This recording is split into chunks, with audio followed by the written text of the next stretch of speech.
Drácula. Blas Tepesh es el fruto salvaje de la guerra que se vivió a principios de la Edad Moderna en los Balcanes, conocido por sus enemigos como el Empalador. Este sádico príncipe de Valaquia, la zona sur de Rumania, se hizo célebre por su actividad guerrera contra el Imperio Otomano en el siglo XV y por hacer la tortura un pasatiempo. Su leyenda negra inspiró al escritor irlandés Bram Stoker a convertirle en el conde Drácula, el más famoso de los vampiros de la literatura. Blas Tepesh, coronado rey de Valquiria por interrupción del sultán otomano, dedicó los primeros años de su reinado a vengar a su padre, con los métodos más salvajes, especialmente contra los boyardos. En un episodio histórico que recuerda a la boda roja, Blas Tepesh invitó a los boyardos a una cena de Pascua. Una vez terminada la comida, se convirtió en una masacre. El rey de Valaquia mandó a empalar a los más viejos, mientras que a los jóvenes les perdonó la vida y los envió a construir diversas fortificaciones, en cuyas obras murieron la mayoría.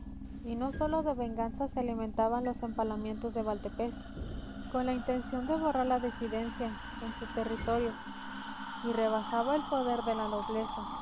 El conocido como el Emperador realizó ejecuciones masivas en las ciudades. Mandó ejecutar a más de 60.000 personas por empalamiento y otros métodos de tortura. Dotaba algunos de estos empalamientos multitudinarios de formas geométricas y sentía satisfacción por crear bosques de picas humanas. El rito. Un veterano sacerdote, Anthony Hopkins, con sus experiencias en 1000 batallas contra los demonios que se apoderan de las almas de seres inocentes. Un joven sacerdote llamado Michael Kovac, que acaba de terminar el seminario con el corazón sembrado de dudas y escepticismo, como una actitud ante la vida y los acontecimientos que se desarrollan ante sus ojos. Estos buscan respuestas para exorcizar sus fantasmas personales, una Roma oscura y omisa, donde el mal se haya mezclado con la existencia cotidiana, un mal que nace en el interior, que aprovecha el miedo para introducirse en el corazón de sus víctimas. Las experiencias del padre Gary Thomas, quien después de estudiar en un seminario de California, fue enviado por orden de su obispo a Roma para aprender el rito del exorcismo, junto a experimentado exorcista, participando en más de 80 exorcismos. Annabelle. La dueña de la muñeca se llama Donna y es una enfermera que compartió un pequeño departamento con otra chica, Angie, en 1970. Cuando recibió la muñeca, la colocó sobre su cama, pero comenzó a notar que ésta cambiaba de posición. La encontraba cruzada de una pierna o acostada de lado. Se comenzaron a asustar cuando encontraron a la muñeca hincada. La Annabelle real es de trapo y es imposible acomodarla en esta posición. Las cosas comenzaron a empeorar. Las chicas encontraron notas escritas en un tipo de papel que no tenían en casa. Los mensajes decían cosas como ayúdame o ayuda a Lou. Lou era el novio de Angie, que se quedaba con ellas de vez en cuando. Un día Lou se quedó dormido en el sillón y cuando despertó, la muñeca lo estaba observando. Sintió como si lo estuvieran ahorcando y cuando se pudo sentar, sintió rasguños profundos en la parte superior de su cuello. Donna y Angie accedieron y las cosas empeoraron.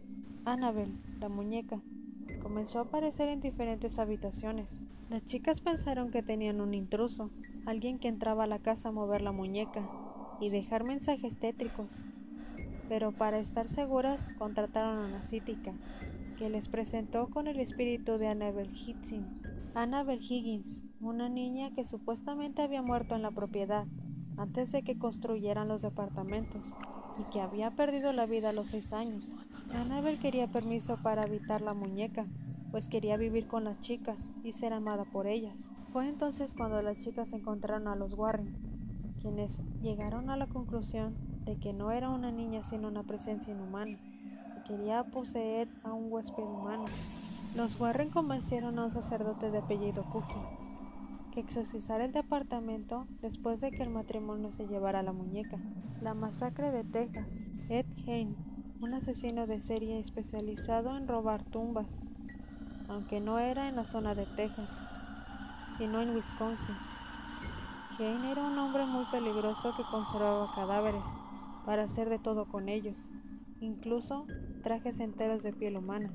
El 17 de septiembre de 1957 estalló el escándalo, cuando agentes de la policía que investigaba la desaparición de una persona decidieron ingresar a la casa de Ed, uno de los sospechosos. Tras ingresar al inmueble, encontraron el cuerpo de la víctima colgado de los tobillos, decapitado y abierto por el torso. Entre otros macabros hallazgos, encontraron también 10 cabezas de mujeres, sillas forradas con piel humana, un cinturón de pezones humanos y una caja de zapatos con 9 vulvas.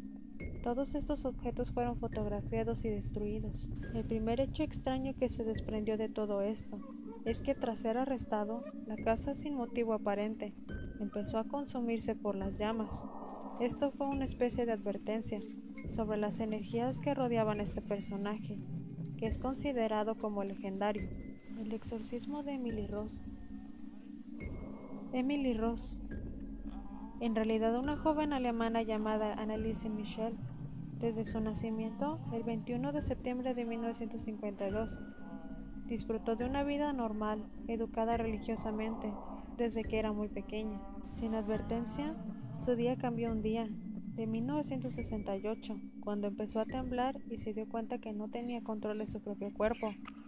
No pudo llamar a sus padres, Joseph y Anna, ni a ninguna de sus 3 hermanas. Un neurólogo alemán la diagnosticó con el gran mal de la epilepsia, debido a los fuertes ataques epilépticos y a la depresión que le sigue. Fue sometida a tratamiento en el hospital. Poco tiempo después de los ataques, Enelish empezó a ver imágenes diabólicas durante sus rezos diarios. Era en el otoño de 1970, y la joven estaba atormentada con la idea de que estaba poseída. Voces empezaron a perseguirla diciéndole que iba a hincharse en el infierno.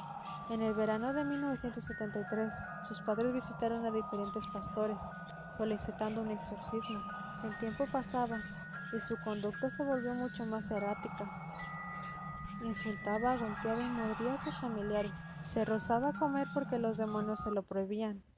Enelish dormía en el suelo de piedra, comía arañas, moscas y carbón, y bebía su propia orina. Se determinó que Anneliese debía ser salvada de varios demonios. Entre septiembre de 1975 hasta julio de 1976, se le practicaron 1 o 2 sesiones de exorcismo por semana. Se hicieron más de 40 grabaciones durante el proceso, con el propósito de preservar los detalles. El último día del exorcismo fue el 30 de junio de 1976, y para este punto, Anneliese sufría de neumonía.